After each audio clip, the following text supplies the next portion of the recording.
All right, so here's the hard truth of owning and operating a woodworking business. Some products just sell better than others. In today's video, I'm going to tell you how to find the winners. Let's dive in. All right, well, welcome back to the channel. Welcome back to the podcast. As always, I'm very grateful for your time and your attention. You could be spending your time anywhere and you're spending it hanging out with me, so I'm glad that you're here. And so in today's video, I want to talk about just the truth of how some products are just going to be more attractive than others and how to really identify and find the winners, okay? And so if you are a woodworking business owner, this is one of the things that you've got to get right from the get-go. If you try to build your woodworking business on the wrong products, you'll be slaving away, working really hard, and no one's going to be biting. No one's going to be interested. And I really want to give you some filters today that I run all of my product decisions through when trying to build a woodworking business around what we're building and what we're selling, right? And so there's a few things that you need to understand and you need to do. Number one is that you need to be committed to testing these products in the marketplace. And so one of the biggest challenges or one of the biggest flaws that I see a lot of woodworkers make or business owners make is that they'll ask their friends and their family and they'll say, hey, if I were to do this, would you be interested in this? And your friends and your family, they love you, they care about you, they're going to tell you, oh yeah, that's a great idea, you should do it. But there's a big difference between asking someone if they would be interested and asking them to actually pull out their credit card and buy it. So the only way that you're going to get genuine feedback on if you have a winning product is if you actually put it out in the marketplace and people actually buy it. Whatever the thing is that you're thinking about building or making, you need to think about, is this actually attractive? What about the product? What about my brand is going to set me apart from the competition? And then I've got a few other filters here that I want you to run your product through to really help you understand if this is a scalable business model. And I think this is one of the mistakes that I made when I first started. It's a mistake that I see a lot of beginners make, is that they don't think down the road. They don't think long-term. They don't think scalability. They just think about the quick buck. Can I make a few of these and make a few extra dollars? And I'll be honest, that's exactly where I was when I started. There's not necessarily anything wrong with that, but if you can bypass that phase and set it up right from the get-go and I can help you do it, I'm going to do that, okay? So by the way, if you have not liked and subscribed yet, what are you doing? This is the channel that you need to stay on to learn the woodworking business principles in order to actually scale and grow your woodworking business, okay? And so here are a few categories that products should fall under in order to be considered a success, in my opinion. Okay, so number one, I think this is probably a non-negotiable, is that it offers utility.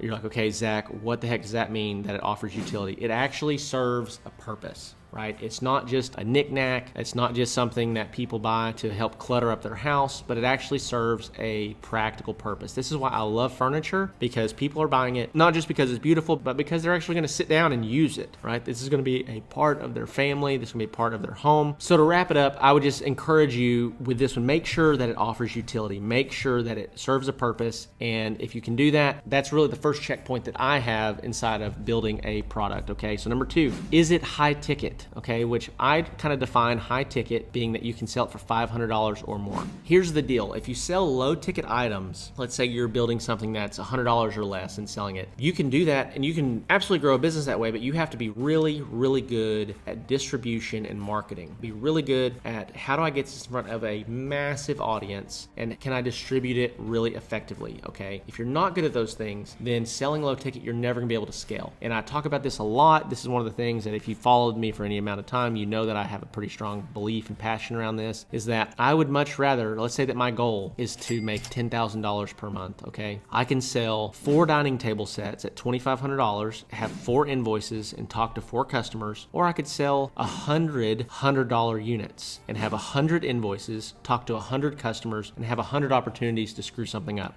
right? I personally would rather have less clients and have more simplicity from the back end of my business, okay? And also, I don't have to convert nearly as many people. And I know a lot of people say this, and a lot of people are like, that's not true, but I've learned to come that it's true, is it's really not that much harder to sell something that's high ticket than it is to sell something that's low ticket, as long as your audience can afford it, right? You'll run into pricing objections if you're selling something that's way outside of the going norm, but if you are pricing something high ticket and trying to sell it as opposed to trying to sell something low ticket, it's really really not that much harder to convert a high ticket sale as opposed to a low ticket sale. That's number 2. It's high ticket. Number 3, the third kind of filter that I run it through is, can you duplicate the work time and time again to build multiples of this product? And so can you create jigs to do it again and again? Can you simplify the systems in your production process to make sure that you're not constantly doing something new and totally unique every time and having to learn all over again from scratch? This is kind of how I started my woodworking business. Is everything was a one-off. Everything that I built was unique. It had all these custom elements to it. And what I learned was that just wore me out. I wasn't making any money. I wasn't getting more skilled. I wasn't refining my processes. I was always underbidding my jobs because I thought, it'll take me about 20 hours. It'll take me 30 hours, right? And so just make sure whatever it is that you're selling, it can be duplicated again and again. Okay, so number 4, the last filter that I have for you is that you have to be able to justify higher prices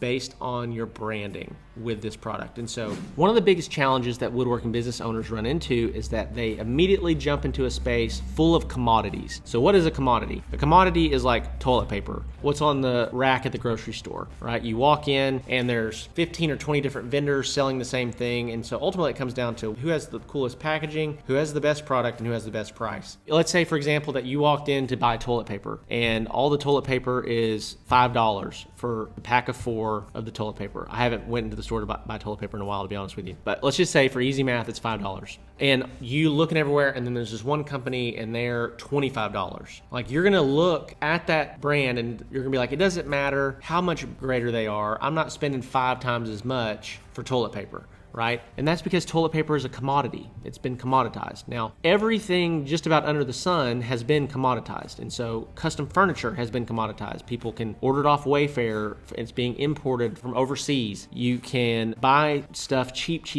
just that serves a purpose. The reality is that is what a lot of people do. They're just going to buy the cheapest thing that they can find. But if you can find and figure out how to find the audience that's willing to pay premium prices for a unique experience, they want to pay premium prices for a really great product, but then also they want to pay premium prices to work with a really legit brand, then you can scale your business and you can justify higher prices. And so a great example of this is Restoration Hardware and Pottery Barn. These are like the 2 biggest high-end furniture companies, probably I would say, that are most well known in the US. And so how did they get there? Well, they really focused on brand. They really focused on creating a luxury experience. When you walk into their showroom, you meet with a sales rep that is sitting down at every piece of furniture with you and talking about the details and working through the customizations, and they created a unique experience along the way. And so if you can do those 4 things that I just talked about with the product that you select, that's most likely going to be a winning product. So just to recap, it offers utility, it serves a purpose, it's high ticket, so it's $500 or more. You can duplicate the work time and time again in your shop. And then number 4 is that you can justify higher prices by having a really strong brand. Then you probably have a winning product. Now, if you can't do one of these things with your product, let me know in the comments below, and I'll walk through the process with you and see if we can find you some solutions to maybe sell that product more effectively. But to wrap it up, I've got a couple resources for you, and I mention this all the time, but number 1 is the free ebook that I wrote, Handmade Business Secrets. The link to that is in the description below. Then we have the Handmade Hero Academy program. If you're just getting started, you're ready to make some money, be sure to check that program out. It's going to be beneficial to you. It's going to be helpful to you. And then lastly, if you're really trying to grow a production style woodworking business, custom furniture business, check out the Woodworking Business Accelerator program. So with that being said, guys, love and appreciate you. Hope to see you in the next one.